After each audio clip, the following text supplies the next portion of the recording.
learning how to apply what I learned in Ecuador, how to reconcile my experiences with how I live life or how I was living life then.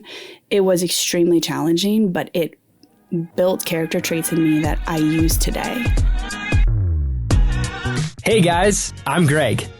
And I'm Ashley. And this is the Living and Learning Podcast. On this podcast, we speak with fascinating guests to uncover how they've experienced life change by crossing cultures, crossing borders, and expanding their worldview. So, let's dive in.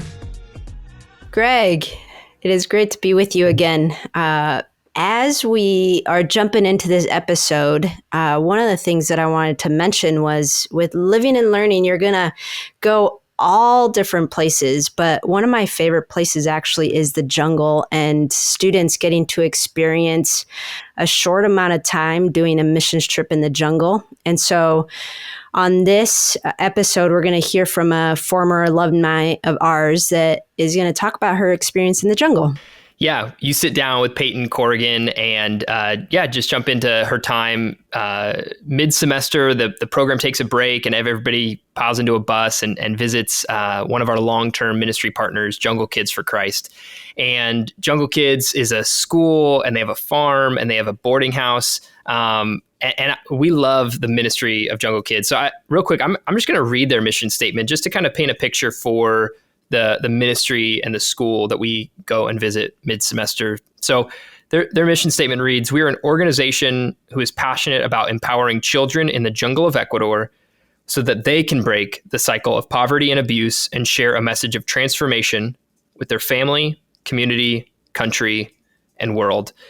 And it's a joy every year to get to jump in and partner and come alongside this ministry as they do that. So yeah, I'm excited for you guys all to hear Peyton's experience and some of her reminiscing on her time 5 years ago.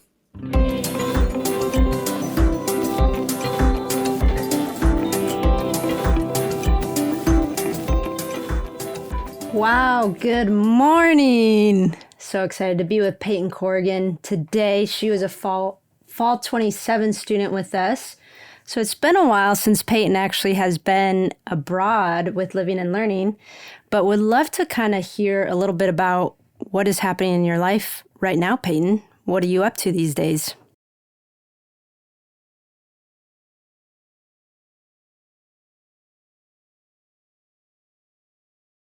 Wow, I love Long Beach. Let's go. Long Beach is great. What we're going to focus in on with Peyton today is actually the jungle, and it is one of my favorite pieces of what we do with our program. We have gone there for about 10 years, and every semester students will go and serve at this I guess it's a school called Jungle Kids for Christ. And this school has helped students or kids in the jungle kind of break out of the cycle of just addiction, one-parent homes, and these students are given the opportunity to kind of break out of that lifestyle in the jungle. So it's a really amazing ministry that we do with most of our students that come through our program. And Peyton actually got to be there twice because we used to go 2 times in a semester. Not anymore, but during her semester, we were doing 2 times. So let's kind of dive in, ask Peyton some questions about what is the jungle really like? Give us kind of a picture of what the jungle's like. The jungle is beautiful. So I had never been to a place like the jungle before. You take a bus ride there and you feel like you're going to the middle of nowhere. Once you get there, it's super warm.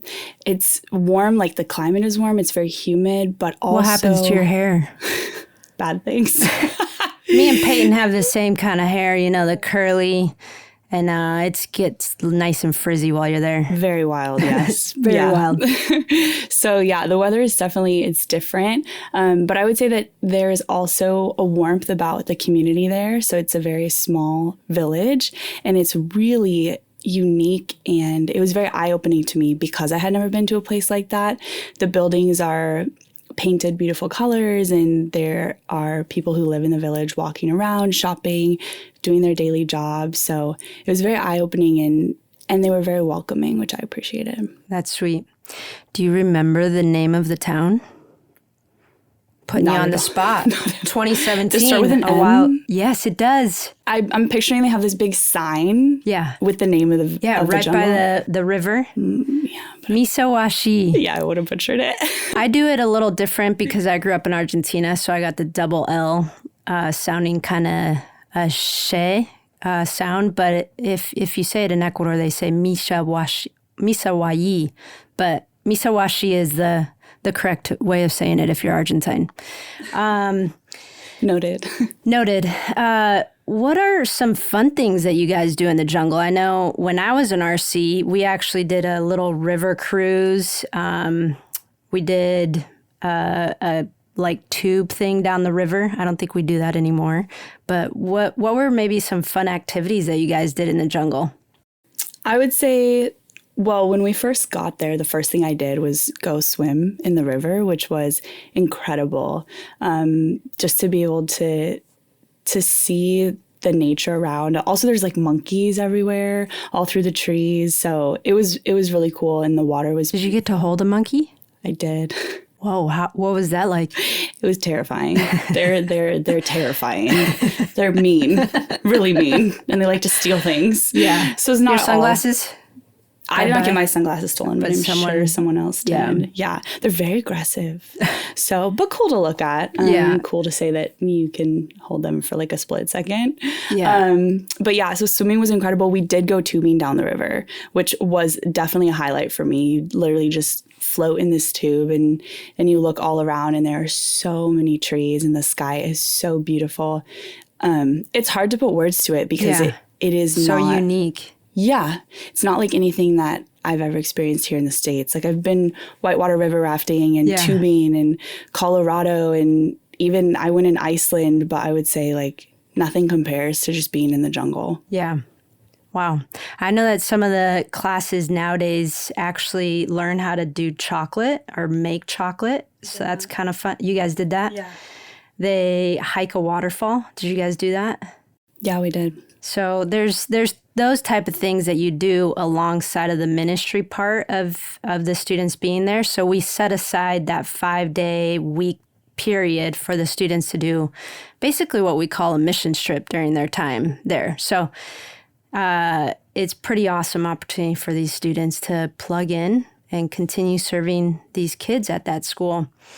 I forgot to mention there's about 250 kids now that actually go through the school program. So as the years have gone by, when I first started going to Jungle Kids for Christ, it was basically up through second grade that they had, and now it's pre-K through senior year, which is nuts, but awesome.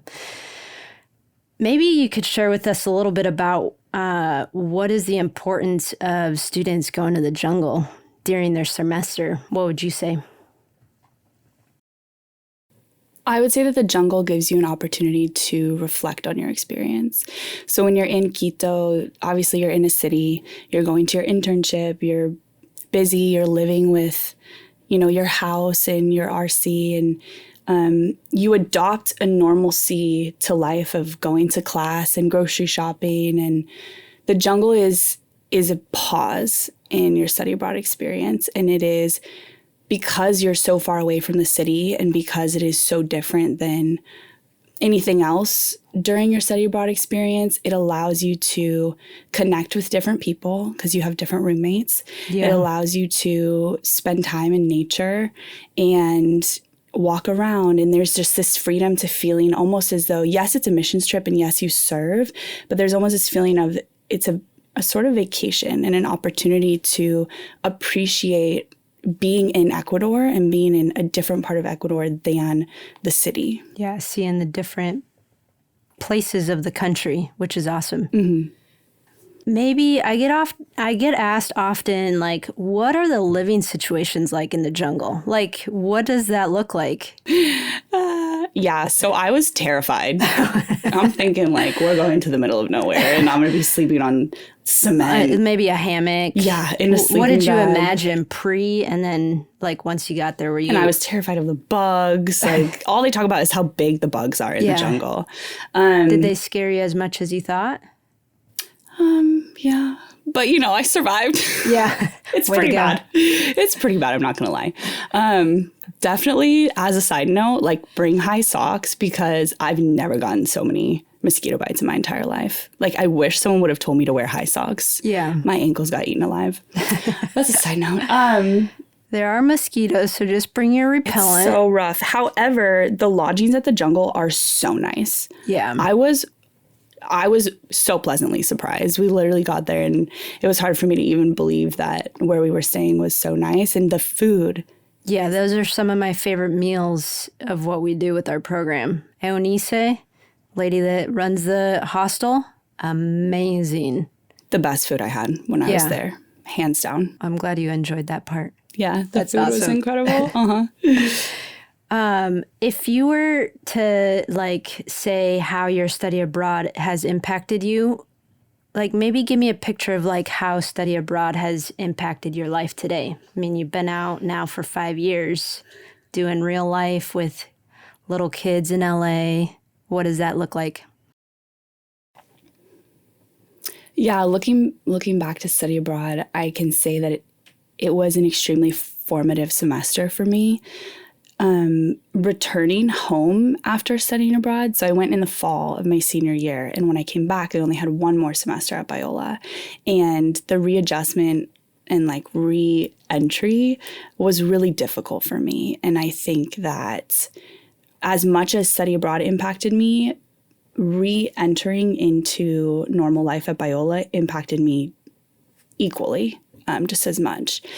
Learning how to apply what I learned in Ecuador, how to reconcile my experiences with how I live life or how I was living life then. It was extremely challenging, but it built character traits in me that I use today. So that was very impactful. And I would say too, teaching in LA and being in a classroom every day, when I was in the jungle and I got to work at the school, for me, it affirmed even more that I did want to be a teacher.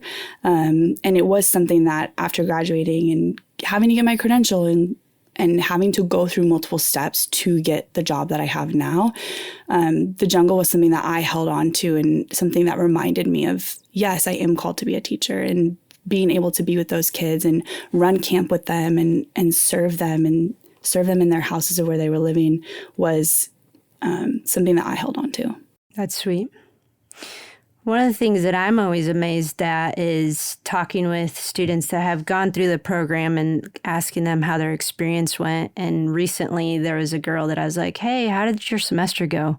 She's like, I'm graduating this year and I've actually applied to Jungle Kids for Christ to go back and be a teacher now. So it's super awesome to see like other students now go back and serve in a ministry that has impacted them during their semester abroad.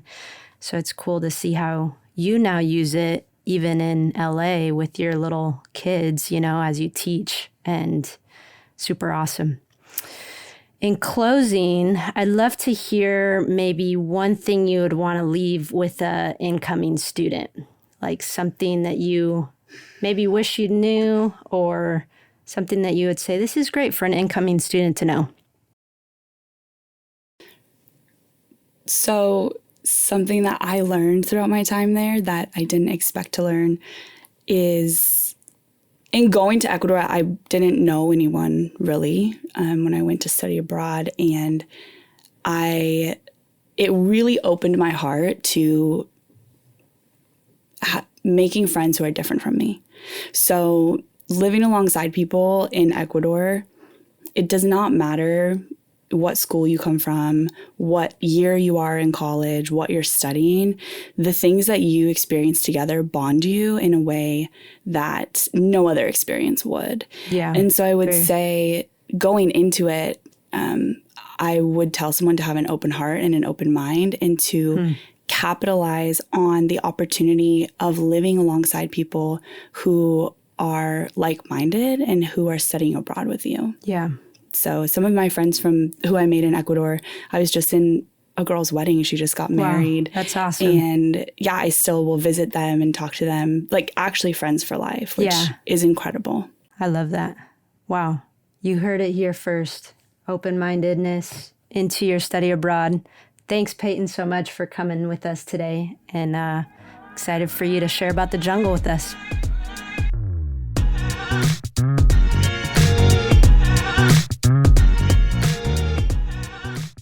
Thank you, Peyton, for sitting down with us this week to chat about your trip to the Amazon jungle. You can catch us on our next episode as we talk about cultural understanding in Italy with Dr. Larry Peck. Hey, in addition to our semester programs that we've been talking about on this podcast, Living and Learning also provides short-term faculty-led study tours all around the world. And we're always looking for great hosts to help lead these teams. Trips are 1 to 4 weeks, and we're accepting applications for hosts right now on our website. So there's a link in the show notes. In our show notes, you'll also find links to our website, newsletter, and all of our social media accounts.